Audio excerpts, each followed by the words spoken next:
Ladies and gents, it is Dave, it is Duncan, back from Metal Epidemic for another album review. For this review, Duncan and I have been checking out the new album from Riff Merchants, Nails, the band's new album. Every Bridge Burning will be released. Everyone, not like there's no way to cross, Dave. Every bridge is burning. Will be burning. Every bridge will be burning on August 30th when it is released on Nuclear Blast Records. Can you imagine if that was the PR campaign? Let's just like, I know it seems unorthodox and we may be accused of terrorism, but let's just burn every bridge on release day. How about that? Just fucking anarchy. For the first time in over 8 years, the blistering assault on our nervous system that can only be described as the sound of nails has re-emerged. For this fourth full-length album, Nails have channeled raw emotion into tracks like Imposing Will, a seismic event in the realm of sonic aggression, igniting the pulse and fueling a fire of hostility. The writing process for this album was no different than in record cycles of the past. The foundation of songs are born from riffs, and it is around those riffs the entire tracks are eventually composed. Our writing process is about building songs, explains Jones, not just sitting down and writing them straight through all at once. Recording for the album commenced in Massachusetts at God City Studio with Kurt Ballou of Converge fame, whose contribution is integral to the Nails sound, as stated by Jones. We've recorded every album with Kurt. He's such an important ingredient as to how we present our music. When our fans want to hear Nails, they want to hear something that is through the filter of Kurt's engineering. Most importantly, every Bridge Burning was born out of unwavering dedication to Nails fans and the underground music scene. It echoes their commitment to authenticity and raw power. Nails remains a beacon of rebellion and resilience in a world hungry for genuine expression. With no shortage of effort or meticulous song arrangement, the time has arrived to become engulfed in the ferocity of Nails once again, as every Bridge Burning unveils a new but familiar chapter in extreme music. This band was modelled after some of my favourite bands, the type of bands where when they put out an album, you know what it's going to sound like, describes Jones. It's the delivery of the expectation. The sensory destroying musical onslaught that we've all been missing is back. So, Nails. 8 years on, mellowed out. I think that's what we took away from there. Like that's what they said, like 8 years old, a little bit like loose around the waist. Oh, comfy pants are on. This is the sound of the summer, Duncan, this album. It's a deck chair album. Yes. We did the reaction to the single, and I think we were both weren't that right. It's like 1 minute 22 seconds long. Let's see what kind of havoc they can do. And we both kind of sat at the end at like this is a big like exhausted sigh. And then I was like, you were like, oh, we're going to review the album. And I think we checked the pre-release and I was like that. There's 10 songs, 18 minutes. This is like, I've got a feeling this is going to be a fast one, Dave. Yes. I was really looking forward to this. Huge fan of You Will Never Be One of Us, which was their previous album. I spun that album to death when it came out. But then it all kind of seemed to fall to pieces after that. All the members started to leave one after another until it was basically just Todd Jones left on his own. And then I think we had about like 3 years of silence. And then we got a picture, I think it was on like Instagram or something, of Todd with Kurt Ballou just saying new Nails is coming. He's then enlisted the guitarist Shelby Lermo of Althar, drummer Carlos Cruz of Warbringer, and bassist Andrew Solis of Despise You and Apparition to help shape this new album. Fucking A-Team right here. We'll get pulled down from the internet, so let's not sing anymore. And you know, this album may only be nearly 18 minutes long, but fuck me, you need a sweat rag when you listen to this. I do, like, I got to the end of it and my pits were sweaty and I was like, I've literally not moved off my seat. How is that possible? Yeah, like never was there a band named more aptly than Nails. Like, fucking hard. It really is hard as fuck, this album. I always get a little bit nervous of albums that are this short, because sometimes it's over that quick that you never feel like, did we get everything? Did we get our money's worth on this? So to speak. But That's the best riff I've ever heard. You should have played it 3 more times. Yeah. You gave us it once. yeah. Oh, just drop my mouse there.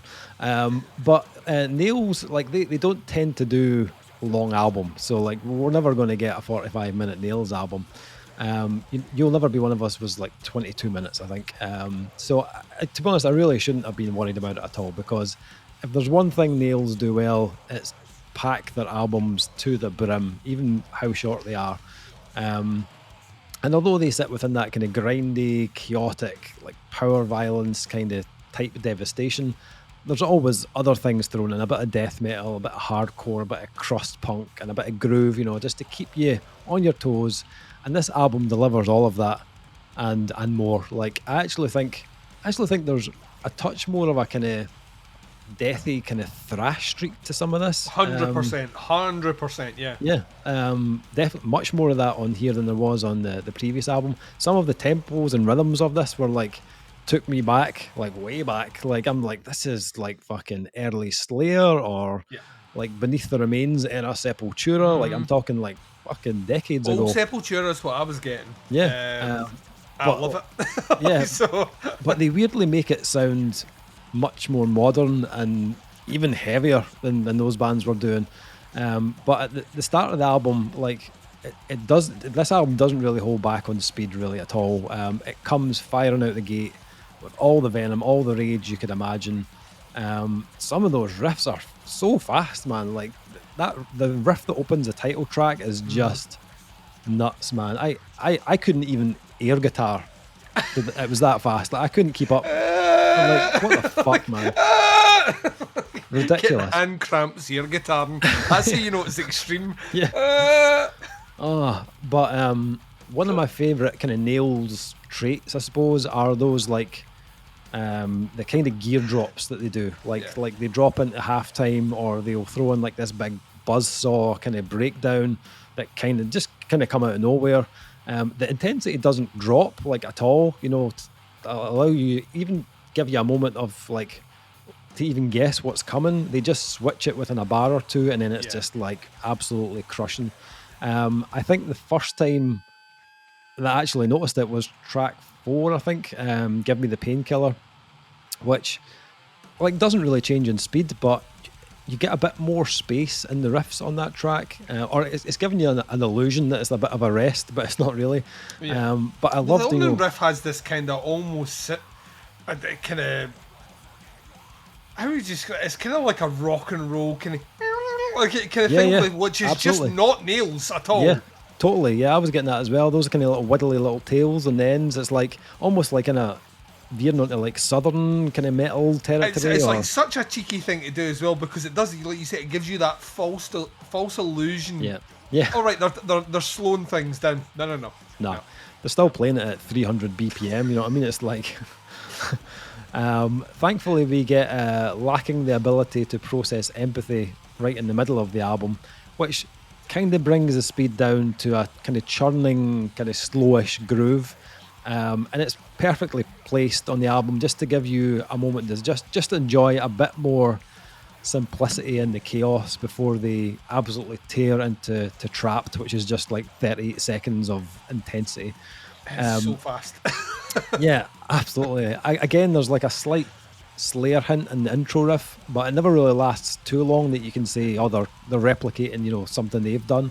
It just never lets up, like for 18 minutes. And then even when they drop the tempo into something more like head bangable, it still feels like you're just being waterboarded by heaviness the entire time. You know what I mean? It just never stops.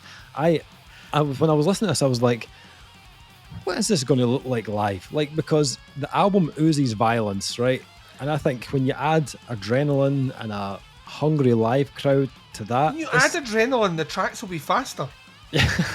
That's the thing. Like when you add, like I was thinking about this, bands typically play their songs faster live, yeah. And I just don't think anyone needs that, Dave. No. Have the ambulances ready just for this. It's just I got images of, like, if anyone remembers Ace Ventura, when Ace Ventura goes in and Cannibal Corpse are playing and he's doing the fucking. It's like that's kind of the only way you can move to this is by flailing every part of your body, knowing fine well that at least one part will be hitting one of the beats. Yeah. Fuck headbanging. Yeah, your head will fall off. I love this. I think as much as the arrangements of these songs are very well put together and delivered in a way to give like maximum punishment, I do think the production from Kurt Ballou has a big part to play in how violent this actually sounds. It is raw as fuck, like, and not really smoothed out in any kind of way. You can just feel every kind of note and beat of this. Kurt is just a master at capturing the kind of spirit of a band, but without losing any of the energy or intensity throughout that recording process. Perfect production for this. It just suits the sound so well. And it's like, because it's 18 minutes, you will just spin this. Like, it's so easy just to fire this on 2-3 times, like back to back. I had a lot of fun with this. These guys, like, I know they've been away for a while, but did not disappoint on this return. What about yourself? What do you think? Oh yeah, the second to last track on this is called "I Can't Turn It Off," which pretty much described my experience with this album. It's that particular track slips into a halftime groove, full on old school ride. Fucking like you're just listening and going that. They just don't make music like they used to. Oh, wait a second. They do. I like you were mentioning, I got like huge swaths of kind of 90s death metal era, kind of very late 80s, very early 90s, kind of more aggressive thrash. Specifically was thinking about Sepultura, where Sepultura were technically a thrash band, but were so much heavier than any of the thrash bands. It's in there, and I think I wasn't expecting it, having listened to the previous album before. And it's something I do occasionally visit, because every now and again you want something, rather than put your fist through the TV, you can listen to something that gives you all the feeling of adrenaline of putting your fist through a TV when you're frustrated. This has all, like, here in spades, so I kind of was expecting that, and it was all these modifications, and when I say it's like slight tweaks, accentuations and refinements in their sound that make this such an interesting and very Moorish listen. For 18 minutes they really like don't leave anything on the cutting room floor here. This kind of feels like every idea was kind of fleshed out to its fullest. It was included in the recording. It was taken to the point that it probably couldn't be taken anymore, and then it was stopped at that point. I go back to that I can't turn it off as the second last track, and it has everything from sweeping guitar solos, halftime, like ride. It builds like a fucking like 90s thrash song, but it has all the heaviness and intensity of anything like Cannibal Corpse would ever fucking put out, just encapsulated in one track. There's fucking hardcore in this. There is, like you mentioned, power violence. There are moments like lacking the ability to process empathy. Has a halftime kind of sludge groove, which is just riddled with stank. It's it's pouring out every single pore. There's no need, but there's all the need. I love it. It just utilizes all the space, those Slayer influences, specifically in the kind of those parts and the riffs, brilliantly done. Kurt Ballou, man.